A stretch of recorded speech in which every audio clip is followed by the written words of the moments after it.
Guys, for today's video, gusto kong pag-usapan natin si Maribank Credit.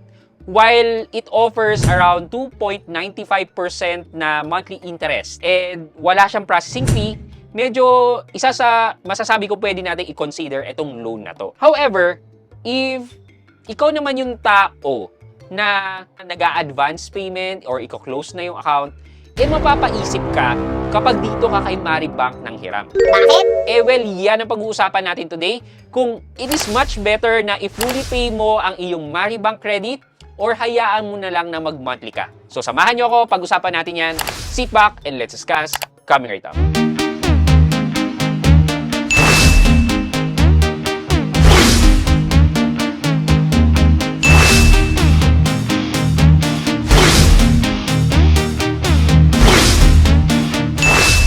Hi guys, this is Pat and you're in Pat Quintos Review TV. So if you're new to my channel, I do reviews about personal finance na meron ng experience or meron na akong knowledge. Naginawa ko na ng videos and playlists na makikita nyo dito sa taas. At kung bago ka dito sa channel ko, you may want to consider subscribing to my channel. Si Maribank or si Cbank ay nag-offer yan ng credit line. So ang tawag nila dito ay Maribank Credit right now. And itong offer nila, like for example sa akin, in-offer nila ako ng 30,000 is available sa akin yan to loan ng up to 12 months to pay. And at the same time, ang interest lang po dito ay 2.95% monthly. Just a quick comparison, i-compare natin si Bilis, si Atome, and si Maribank. Well, itong Maribank Credit offers a lower interest lang. Dahil kay Bilis, ito po ang interest rate niya, which is nasa 3.40%.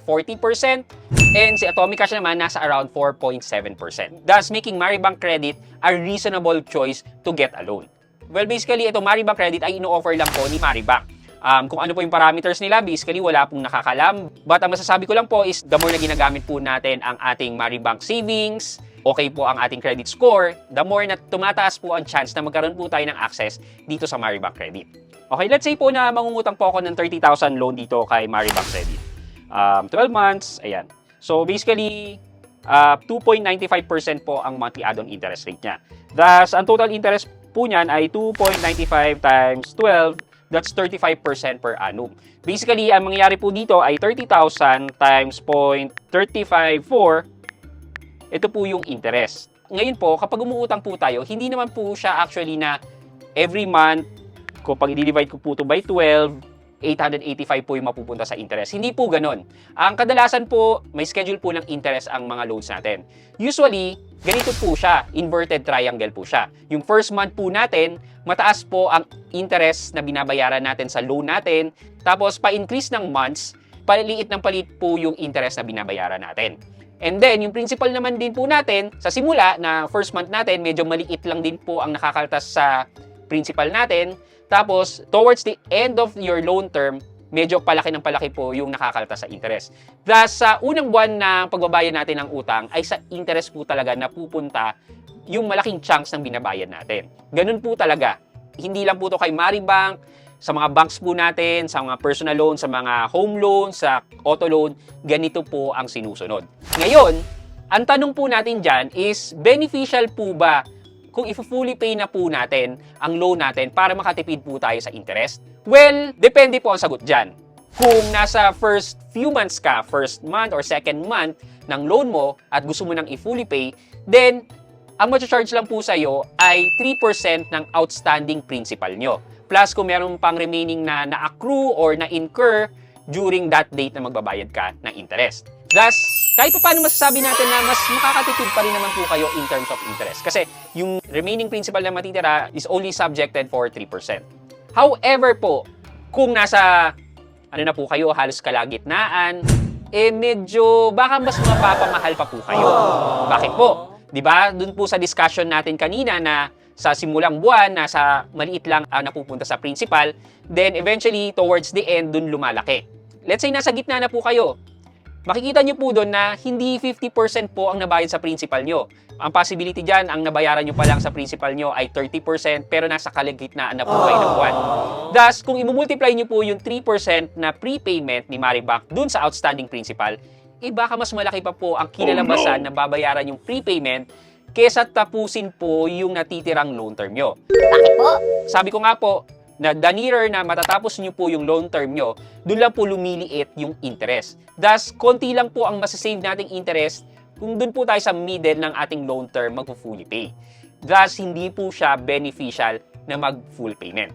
Again, ang suggestion ko po, and based from my experience and knowledge, first month or second month ng loan term nyo na mahaba, like 12 months, then kahit paano po, mas makakatipid po kayo sa pagbabayad kung i-fully pay nyo po siya. Pero again, kung nasa 4th hanggang pataas na months na, you might as well na tapusin na lang po yung loan term dahil nga po sa 3% na prepayment fee.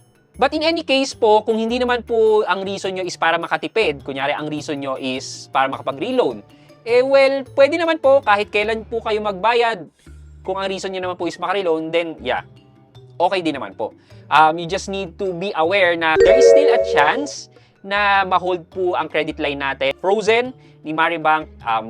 Hindi po natin alam kung anong reason, but ganyan po kasi talaga ang mga lending institution. Kapag usually nag-a-advance ka, kala natin maganda sa records natin, pero may effect po pala yun at minsan fini-freeze po yung credit line natin with those companies. So, sana po may natutunan po kayo in terms of pagbabayad in advance.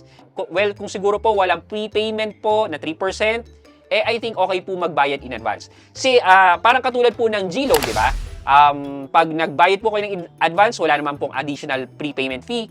Pero ang kinagandahan dyan is yung natitirang interest na binayaran nyo na hindi nyo naman dapat bayaran na, binabalik ni GLoan sa inyo. Ito naman yung talagang advantage ni GLoan in terms of fully paying your loan account with GLoan na hindi available dito kay Maribank.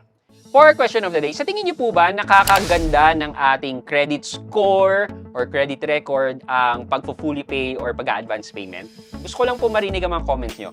Let me know sa comment section sa baba for our weekly giveaway. Di lamang po for today's video, but before we end this video, mag-shoutout po muna tayo at shoutout kay Maria Lourdes Mamolo at Maria Lourdes Mamolo 6927. Ang sabi po niya, "Good evening Sir Pat.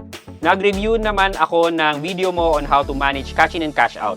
Maraming salamat sir, watching from Javier Leyte, April 4, 2026. Kay Miss Maria Lourdes Mamolo, shoutout po sa inyo. And thank you so much po for watching and supporting my videos. Maraming salamat po. I hope you like this video, leave a thumbs up, and if not, wala nang problema dyan, but continue to support me by subscribing to my channel by clicking the subscribe button and also the bell button sa tabing subscribe para makareceive kayo ng latest notification sa lahat ng upload ko. Again guys, this is Pat Quinto and you're in Pat Quinto's Review TV. Bye-bye!